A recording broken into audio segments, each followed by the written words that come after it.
And then we can do this thing where we have a pinata, and the kids hit the pinata and movies come out. Or what else? We could do a thing where we have amazing. A comic book, and we could draw each other fighting crime. And are you even listening to me right now?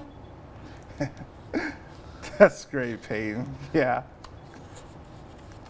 Cool. You're here. I'm not even talking.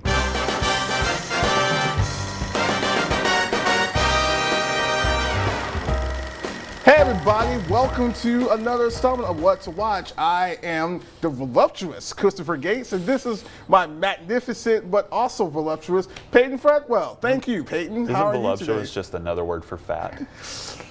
You call me fat right dictionary. I don't know what dictionary you read, but not mine. The Webster one.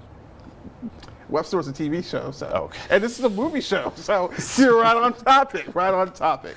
So thank you for joining us for another installment. Yeah. Peyton, today we're actually talking about, in celebration of the new movie Zootopia, which is going to come out today, tomorrow, whenever you watch this. It's on Friday. Yep. And you and I are actually excited to see this. We compiled a list of our favorite top 5 Disney and Pixar films. Yeah, Disney, Pixar, they usually make wonderful, critically acclaimed movies. Just won an Oscar for Inside Out last Sunday.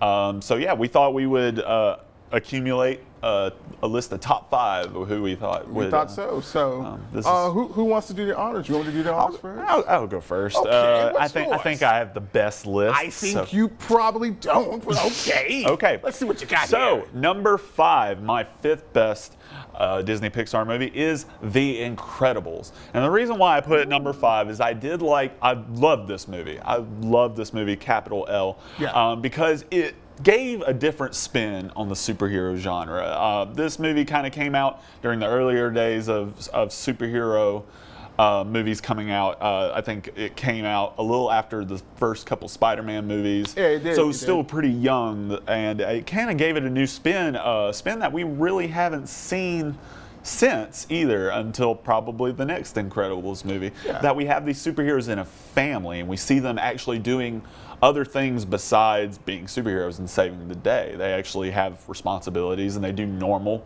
people things. A lot of elements in that movie too. A lot of themes are in that movie that's presented well. Themes of working together as a family. Themes of the family being deserted. They really don't love each other. The mom and dad are having issues. The kids they feel like they're outsiders.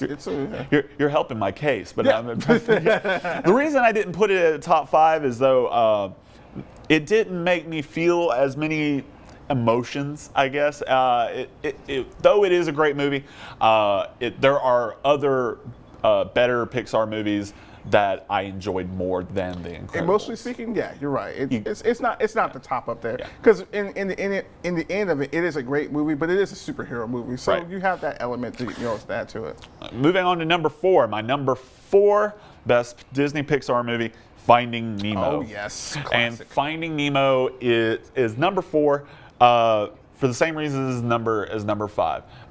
When I saw it, it starts out really strong and it kind of hits you in those heartstrings. Another great movie with a lot of memorable characters and lines, like Just Keep Swimming, and Just Keep Swimming. The other lines that I'm sure are also in the movie. I'm blanking on a lot of them. But talented voice actors too. Ellen DeGeneres plays beautifully as Dory, and the actor's name that plays the father. I love him too, but he's escaping me right now. Yeah, it's the same here. But yeah, maybe we should have done a little research. I don't do research. That's why I'm here. Exactly. Remember, kids, if you don't do research, you'll end up with your own show. So just put that homework aside and keep watching movies. Number 3 for me is Up. Up is a wonderful movie that surprised me, because when I first saw it, I did not know what I was getting myself into. It did not, the way out of commercials, and I remember the trailer scene for it, did not present itself into. Yeah, I just knew that there were going to be balloons, and there was going to be a house on said balloons, and that was going to be the story. I did not know what the old man was about. I didn't know what the kid was about, what this movie was about. It's such an odd movie too. It really is. One of the odder ones, the ones that they've done. But I love that film, just the direction of how it's the story that it's told, and it really plays on your your heartstrings, strings. It streams your heart. You're just helping me so much on I'm this. sorry. I agree with you. Disagree with me. This is what happens when friends do a show. They agree with each other. Okay. My number 2 is the first Toy Story. Is the very first Toy Story. I watched this movie when I was a wee lass. And then I grew up, as a young girl. Ireland. Oh, okay. As a wee lass, as a young girl, I watched Toy Story. Grew up into a full adult man, and with facial stubble and everything. Just a wee lass I was. Yeah, oh, you're so young. But yeah, Toy Story was a movie that I remembered. It really introduced me into Disney Pixar. It was the first one. They just celebrated their 20th anniversary. Yeah. Makes me feel old because that movie was coming out as I was forming as a human. And I remember having the Woody toys. I remember I had the Buzz Lightyear toys. Me and my brother actually went as Buzz and Woody for Halloween one year. We were big fans. It was, and my mom went as the pig. No, she didn't. I was just sorry, Mom. Your mom couldn't go as the one. Bo Peep. Yeah, Bo Peep. Yeah. That would have been weird for me going as Woody. I'm that's sorry. some Oedipus complex stuff. That's Freudian speak. Freudian slip. Yeah, it's good that your mom went the Tyrannosaurus Rex. Okay. She went as Mom, as a responsible adult. That's what she did. Good for you, Mom. Thanks for raising this man into a man. And that brings us to my number 1. Do you want to go first and go to your number 2, and then we'll both reveal our number 1? Okay, I'll go with mine. So I'll make it similar to you. Well, actually, I lied to you. Not very similar to you. Not similar at all. No, I'm sorry. My number 5 starts off with Toy Story 3, the final film, the franchise. I love 1 and 2. They're excellent movies. But 3 had the emotional strain that really had to it, because one of the elements that movie presents is the passing along almost a torch.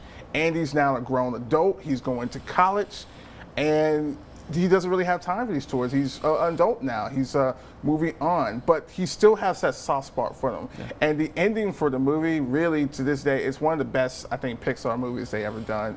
Endings for a movie they've done. I really enjoyed the movie. It may not be as funny as 1 and 2, right, but the emotional aspect of it, I enjoyed it. It's a well done, well thought out movie, and a good ending to it. Now, why did you put it at number 5 instead of higher up on your list?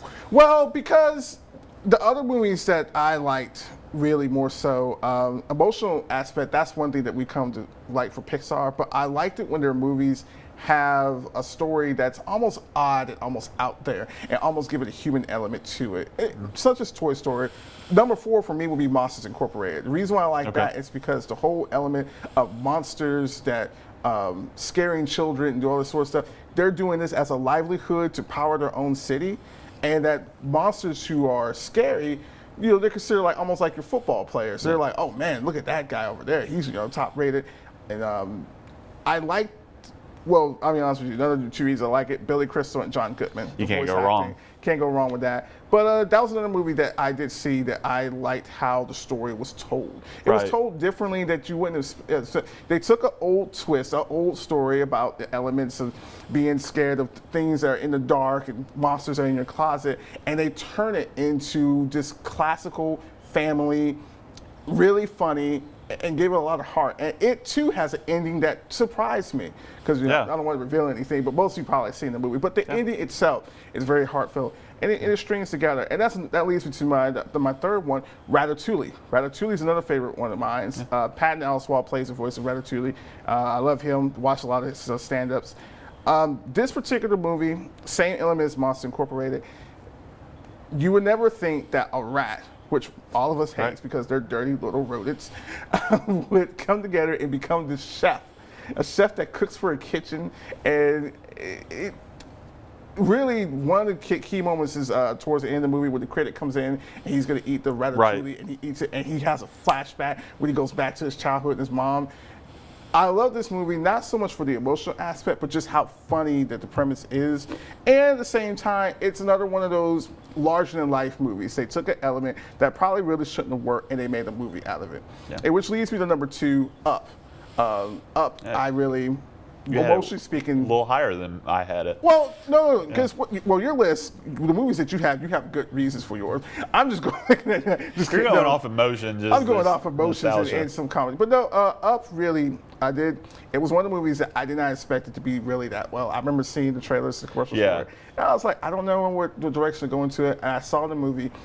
And wow, it hit me with the old man.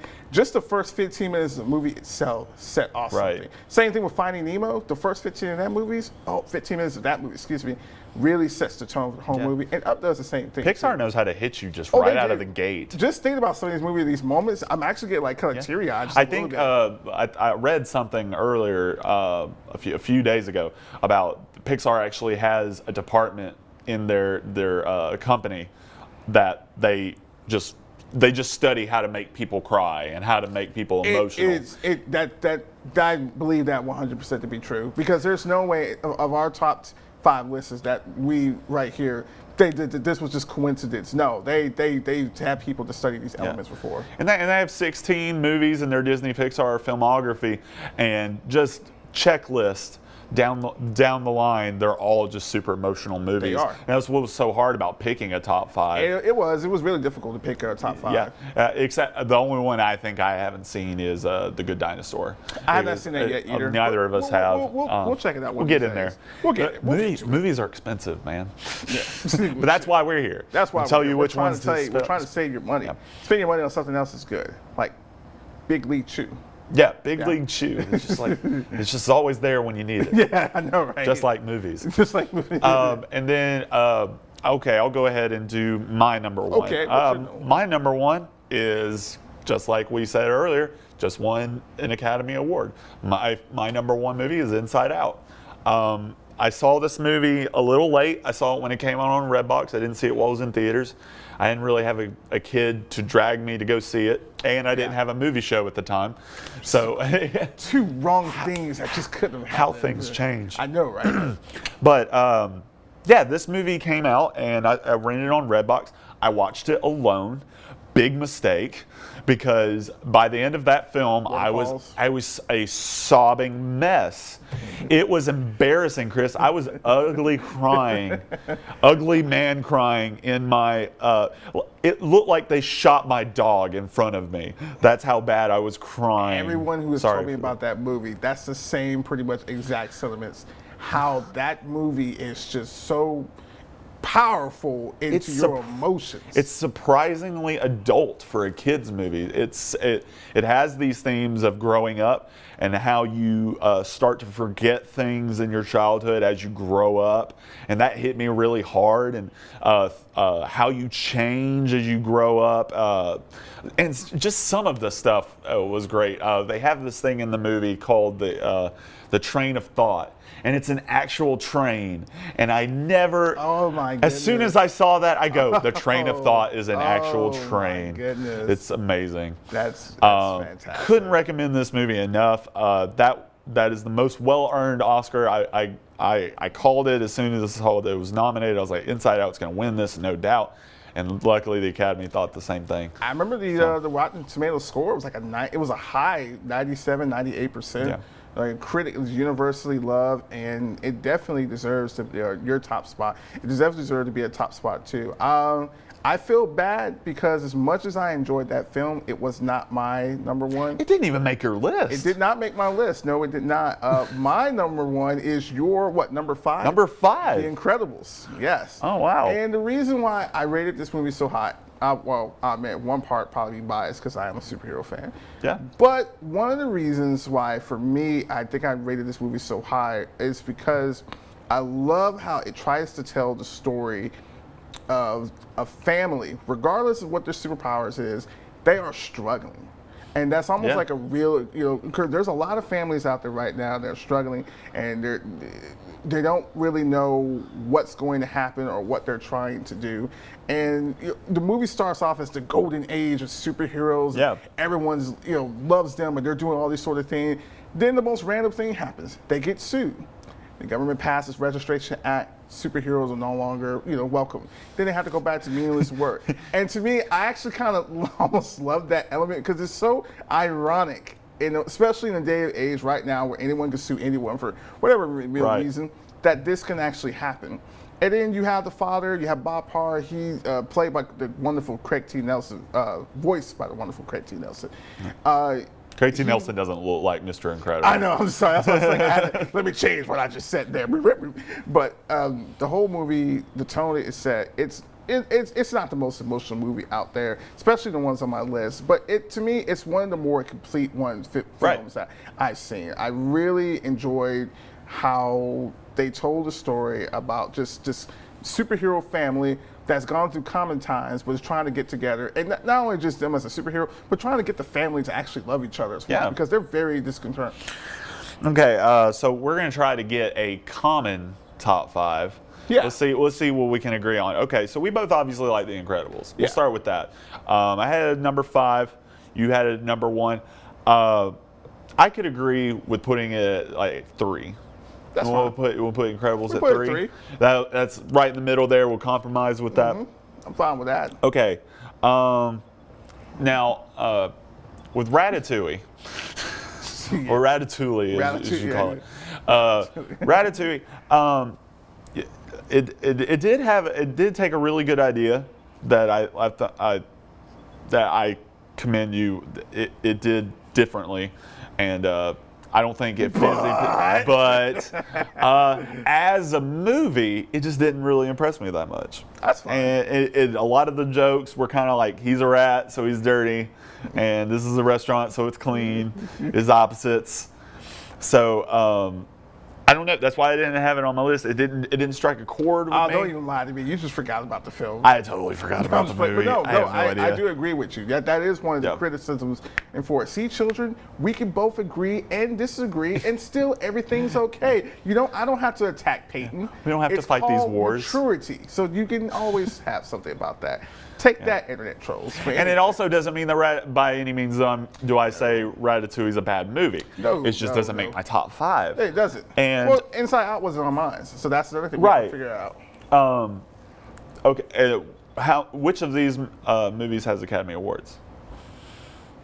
I know Inside Out, and does Up have one? I don't think so. I'm not sure. I don't know if any of my lists do have it. I know yours, obviously Inside Out. But and the reason I bring that up is, should we give Inside Out some leeway because it is the only one with an Academy Award? Well, to be honest with you, Inside Out probably I think Up was nominated. Yeah, I think Up was nominated. I'll say Inside Out should more likely get it, because I'll go ahead and be honest with you. Inside Out is the best recent Disney Pixar movie they've done. I think it'll take some time. Yeah. A lot of these movies have had the advantage of being out for a while. Inside Out is just so new. Well, no, I was just comparing that, Cars 2 wasn't real. Yeah, and a few others. You'll notice Cars 2 didn't make the list either. That's just my personal opinion. But I think, or even Brave didn't make ours. No. I wasn't really Or Good Dinosaur. Well, I mean, we didn't see it. So. But still, it probably wouldn't have made it. Probably not. But, like you said, I can agree with Inside Out being number 1 because of the emotional aspect of it. It's well done. I can definitely, Finding Nemo should have been on the list. It didn't make the list for me, but it should be. We'll put it at 2. And then we'll put Inside Out at 2. And let's talk Toy Story. Okay. Okay. So you have Toy Story 3 and I have Toy Story 1. The reason I chose Toy Story 1 as opposed to Toy Story 2 or 3 is because it not only was the first Disney Pixar movie that we still celebrate today, but it set the foundation for all these characters, and I think it set the foundation. You said that it had all those emotional chords, and that Toy Story 3 hit. Would it have had those emotional chords had Toy Story not set up such interesting characters? I agree with you on it, but the reason why Toy Story, the original one, did not make the list for me, because kind of like what you said about Ratatouille, once you get past the aspect that, okay, Buzz Lightyear is an action figure that doesn't realize he's an action figure, and Woody's just jealous of him. And you have to get, for me, you have to get past that element. It does set up a lot, but one of the reasons why I like Toy Story 3 is because it is the passing of the torch. It's no longer about, okay, they're just toys that live in Andy's room and they come to life when he's not there and they go on a misadventure. No, this is Andy's grown up.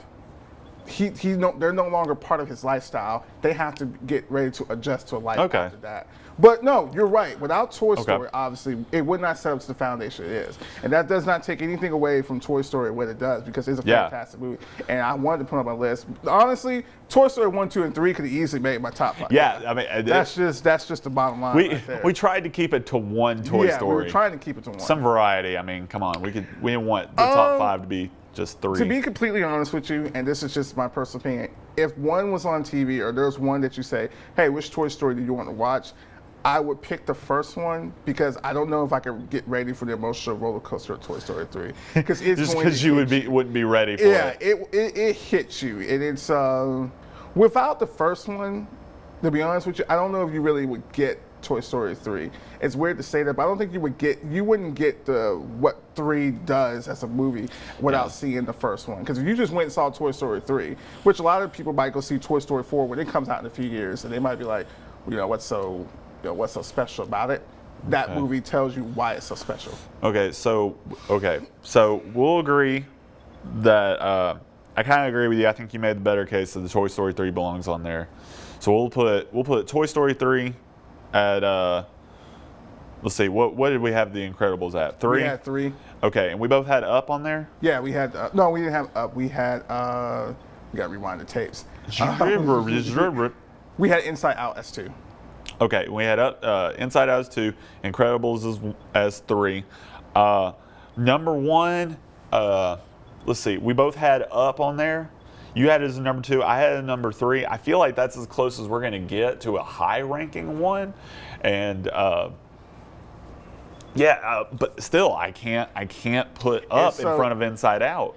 Well, I agree with you that Inside Out is that's the top. I think Inside Out, as time goes, it's going to be considered one of the better ones out of these 16. I remember reading articles about Inside Out and how a lot of people were using the themes of that movie to teach about depression and teach about the kids who are going through, kids who are basic military children who are moving around, being deployed, all that sort of stuff. How that movie deals with that, and with an animated movie, to speak, can deal with such powerful things like that. I do deserve that it thinks number 1. Because if I were to look at my list and some of the movies on your list, I'm not going to sit here and say like, oh yeah, one of these movies is going to really teach people like how to deal with these things. They all have lessons, but that is Inside Out really hits when it goes past being a movie. Exactly. Yeah.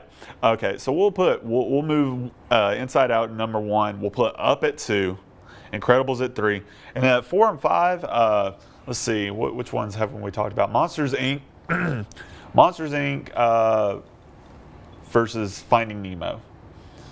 So, I'll be honest with you. Finding Nemo, if we're going by just an emotional movie, Finding Nemo wins every category. If you're talking about, I think, a comedy, I think Monsters Incorporated has the better. Right. Because they go opposite ends. They don't meet in the middle in one aspect. Okay, so we'll go Finding Nemo 4, and then for 5, I'll be honest with you. Toy Story. One of them has to be. Yeah, Toy Story has to be in one of them.